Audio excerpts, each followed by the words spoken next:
Coucou tout le monde et bienvenue sur la chaîne Papy Vroom Vroom. Alors aujourd'hui je vais vous faire découvrir une moto d'exception. Une moto qu'on voit pas beaucoup sur nos routes, ni de la marque d'ailleurs. C'est la Moto Guzzi Audace 1400 Carbone.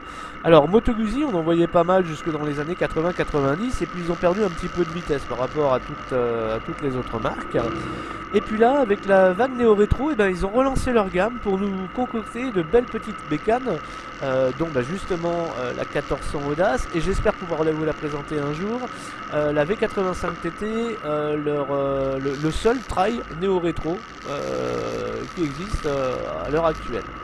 Alors là, comme je vous dis, je suis sur une moto qui est superbe, une moto, c'est un custom néo-rétro. Je dirais même plutôt un custom cruiser en fait. Elle a un look complètement dépouillé avec juste un phare rond devant. En fait, je vous le montrerai tout à l'heure. Elle est sobre, elle est full black avec des pièces carbone et elle donne une impression de puissance et c'est limite même un muscle bike quoi. On va aller s'arrêter pour vous la montrer.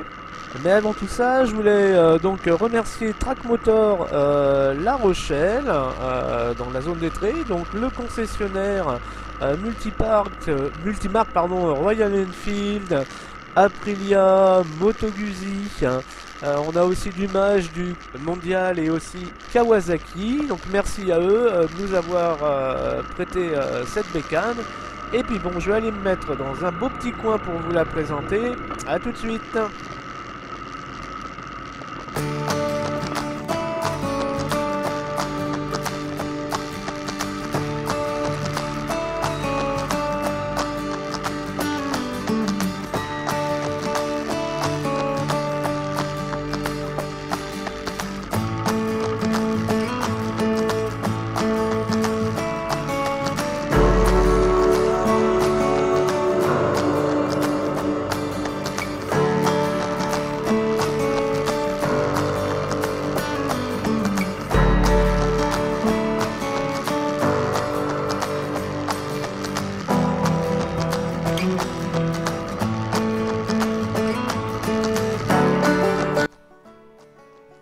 Alors voilà la bête, donc je vous avais pas menti, hein, vous voyez qu'elle fait quand même agressive, elle est hyper sobre, en full black avec du carbone et puis ses carters rouges, avec un phare rond complètement épuré et un guidon droit qui lui donne en fait un aspect bad boy complètement. Là je suis venu me garer à l'entrée, en fait, sur l'embarcadère des croisières Interil, juste à l'entrée du port de La Rochelle, en fait. Donc là, vous voyez les deux tours, et là, le chenal menant à l'océan. Donc c'est un super coin, c'est super mignon comme vous le voyez. Alors on va revenir à la bécane. Donc un look hyper dépouillé à l'avant avec le phare rond. On a bien sûr une fourche inversée, on a le garde-boue en carbone, et là vous voyez c'est cache réservoir tout en carbone avec le logo Guzzi, et puis cette grille de radiateur aussi complètement noire. On a donc des étriers Brembo 4 pistons inversés. Vous voyez cet énorme moteur 1400 cm3, donc c'est du bicylindre en V, ce qui fait que c'est une machine qui vit, on la sent bien vibrer. On a une selle qui est hyper confortable et un degré de finition impeccable. Tout est chiadé, c'est propre, c'est nickel, les ajustements, même dans les tout petits détails, tout est propre. Le passager a de gros cale-pieds, comme vous pouvez le voir, qui sont confortables. Et la selle est bien rembourrée derrière. Et le pilote également, avec une position un petit peu en avant, mais pas trop, entre le roadster et le cruiser. Là, par rapport à l'avant de la moto qui fait très agressif, on a plutôt un cul qui est assez imposant, qui montre aussi une belle puissance avec un pneu de 200, avec ses feux à LED intégrés en fait à la bavette, au garde-boue, les deux échappements noir mat avec embout alu et les deux gros amortisseurs qui sont réglables d'ailleurs, qui font en fait tout ça, qui font une masse quand on la regarde de l'arrière, qui nous fait vraiment une moto très imposante. Elle possède une transmission à cardan et non pas à chaîne. Et là vous voyez de nouveau le moteur, donc il y a un bicylindre en 20 de 90 degrés comme je vous ai dit tout à l'heure à 4 temps. Et donc on a un double allumage, on a le Red by Wire pour l'accélération, le Traction Control, on est aussi réglable sur 3 niveaux pour ce Traction Control, et on a le Cruise Control, en fait le régulateur de vitesse. La moto est super confortable, hein. Vous voyez la selle est bien rembourrée, les amortisseurs absorbent vraiment très bien les aspérités de la route, même au niveau des pieds, comme on est un petit peu en avant mais pas trop, on a encore un appui justement pour pouvoir lever ses fesses quand on prend par exemple des dodanes ou choses comme ça. Très agréable à conduire.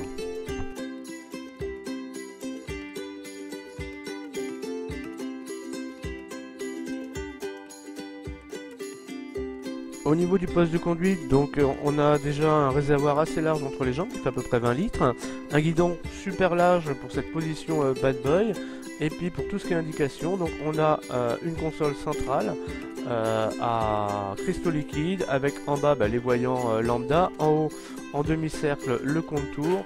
On a l'affichage donc de la vitesse, du rapport engagé, tout ce qu'on trouve sur un tableau de bord normal. Et on a donc ici sur la droite le Komodo donc pour gérer les modes. Donc on en a 3, hein. On a le mode pluie, on a le mode touring et le mode vélo qui est sport en fait, hein. Donc c'est avec celui-ci que j'ai fait les tests. Donc à côté donc Komodo gauche, outre bien sûr tout ce qui est phare et clignotant, on a un petit sélecteur pour le régulateur de vitesse, le cruising control.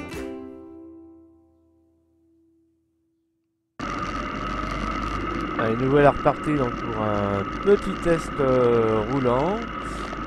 Donc là en ville, là, hein, pour l'instant je vous mettrai tout à l'heure les spécificités de la bécane en roulant comme je fais d'habitude. Donc bah tiens, regardez là, le pont est levé, donc il va falloir que je fasse demi-tour. On va regarder un petit peu la maniabilité de la moto, à savoir que là vraiment en roulant je sens pas ces 320 kg, hein, vraiment très facile à conduire. Elle a un très beau bruit, un bruit métallique. Les gens la regardent, hein. Là je passe sur le port exprès pour voir la réaction des gens, donc il y a pas mal de regards. Allez, on va y aller. Donc, ouais, bon, elle a pas le rayon de braquage le mieux que j'ai vu, mais regardez, sans trop de mal. Bon, il est vrai qu'on a les pieds on est assez bas, donc on peut poser les pieds par terre, et c'est quand même pas mal. Ça aide pour faire ce genre de demi-tour, justement, parce que c'est pas simple avec une bécane de ce gabarit. Donc là autrement, bah écoutez, vraiment en ville, pas de soucis. J'encaisse bien les ralentisseurs, comme je vous je disais tout à l'heure, on a la possibilité effectivement, comme on n'a pas les pieds trop en avant, on est encore en appui sur les pieds si on le désire. Ça sert justement à lever un petit peu les fesses pour accompagner le ralentisseur. Donc là pour la ville, hein, vraiment agréablement surpris, hein. Malgré ses 310 kg, elle est super maniable, on peut se faufiler, elle n'est pas trop large. Comme on est assez bas, effectivement, donc on a l'assurance en pouvant poser les deux pieds par terre, même pour des gens petits.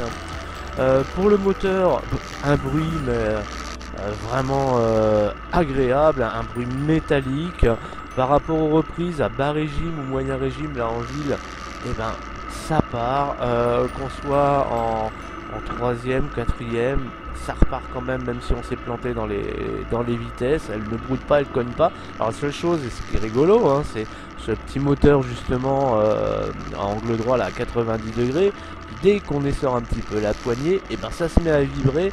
On a l'impression d'être sur un taureau dont on tient les cornes avec ce guidon large, et puis qui s'ébroue, quoi.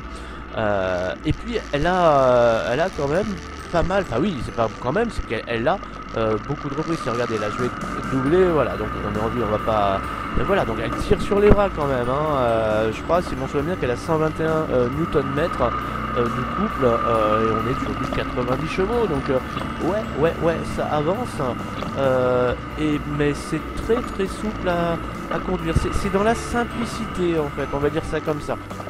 Donc là, bah écoutez, Le temps de la petite balade en ville, vous allez pouvoir, je vais vous mettre les spécificités de la bécane, et puis après on ira faire un petit tour sur les routes de campagne pour voir comment elle se comporte en roulant un petit peu plus sportivement.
Allez, c'est parti pour un test un petit peu plus sportif maintenant. On va tester la bécane. Alors en position, bah écoutez, je suis droit sur la bécane. Le guidon est large, on est assis avec les pieds un petit peu en avant, mais pas trop, entre le roadster et le custom, ce qui est assez agréable d'ailleurs. Et puis les mains sont carrément posées sur le guidon. On n'est pas en traction ni en étirement. Et puis bah, vous le voyez sur les images, hein, ça tracte. Dès qu'on essore un petit peu la poignée, elle part du tonnerre de feu. Très agréable. Le moteur ronronne, il repart d'un coup une allonge, on va dire moyenne, pas une très longue allonge comme un 4 cylindres, entre le bi et le 4 cylindres en fait, et ça permet d'avoir une poussée, une traction qui est quand même assez phénoménale. D'un point de vue freinage, c'est pas mal du tout, hein, ça accroche, ça stoppe bien.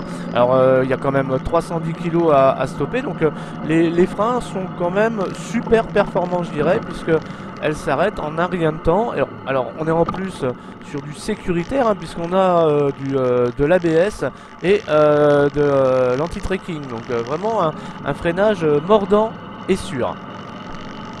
Les suspensions et amortisseurs font vraiment bien leur boulot, hein, et en plus avec la selle rembourrée, c'est vraiment très confortable, on sent pas du tout les petites bosses et les aspérités de la route, c'est vraiment très agréable.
Allez, c'est parti pour une petite accélération en ligne droite. Donc là, vous voyez, on a des rapports qui sont pas très longs, on a des rapports assez courts quand même, malgré que ce soit un 4 cylindres. Et ça tire sur les bras, hein. Je ne sais pas si les images peuvent reproduire la la vitesse et comment ça tracte, mais c'est assez jouissif, hein.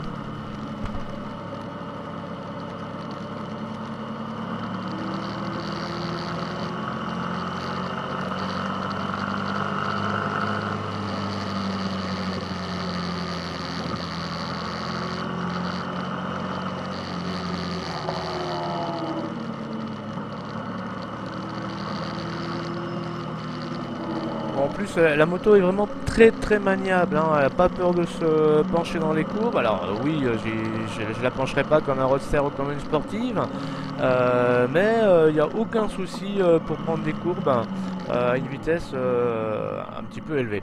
Donc là, bah écoutez, le test, je vois pas trop ce que je peux dire de plus sur la bécane. Elle est vraiment très agréable à conduire. Elle a un look d'enfer, un niveau de finition bah, vraiment sublime. Enfin, c'est une moto que j'aime beaucoup, vraiment.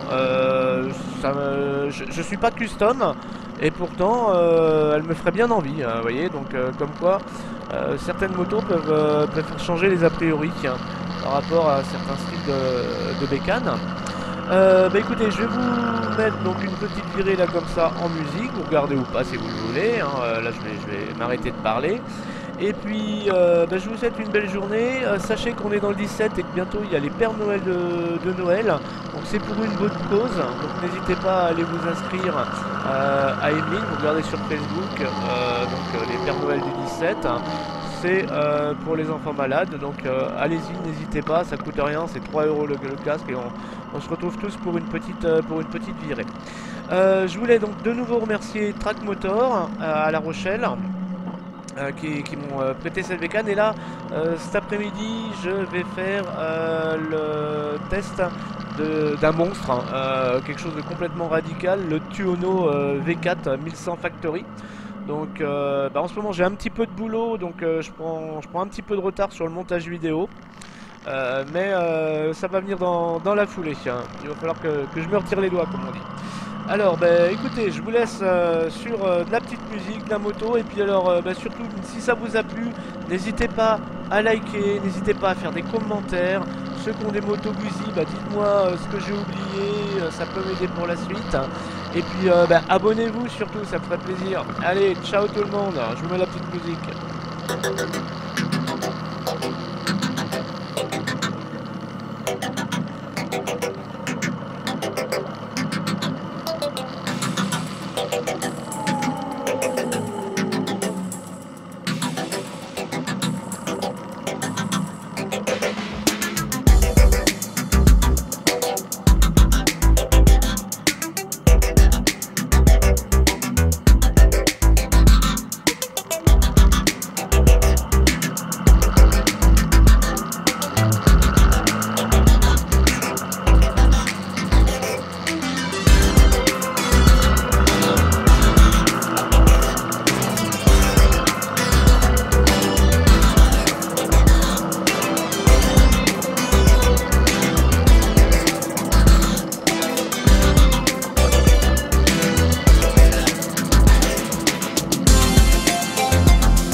merci d'avoir regardé cette vidéo. Si vous avez aimé, vous pouvez liker ici, voire même vous abonner et commenter, ça me ferait très plaisir. J'ai aussi une page Facebook sur Papy Vroom Vroom, vous pouvez faire la recherche et demander à devenir ami pour être au courant de toutes les vidéos. Au revoir!